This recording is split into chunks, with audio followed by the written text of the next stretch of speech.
Первая школа единственная в городе, где есть свой яблоневый сад и огород. Каждый год садовник Полина Федорова вместе с учениками высаживает новые яблони в саду и выращивает в огороде овощные культуры. Сегодня это кабачки, баклажаны, тыква, кукуруза, также подсолнечник. А еще в этом году впервые Полина Афанасьевна решила попробовать вырастить арбузы. Было посажено более 80 саженцев, прижились только 40. Технология выращивания, рассказывает садовник, очень простая.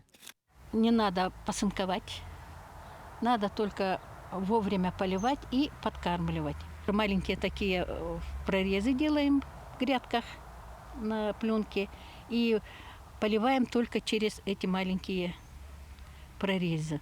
Ухаживали за арбузами ребята, ученики школы. Все лето во время практики они трудились в огороде. Мы делали грядки, отделяли, накидывали пленки.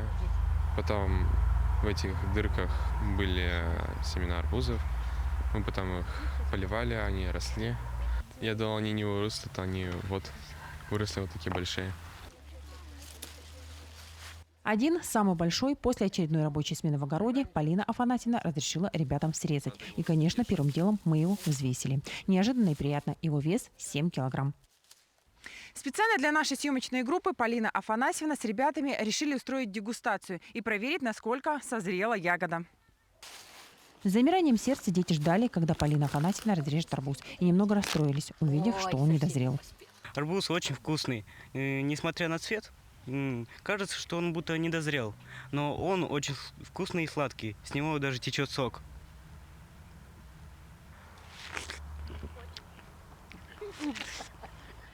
Действительно, арбуз очень вкусный, сладкий. Нам тоже удалось в этом убедиться. А главное, он экологически чистый, выращенный с особым уходом и заботой. Урожай ягоды садовник планирует собрать в конце августа. За это время арбузы, уверена Полина Афанасьевна, успеют доспеть.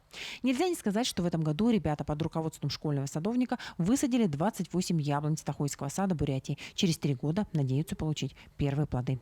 Светлана Балеева, Алексей Семенов, Ленск.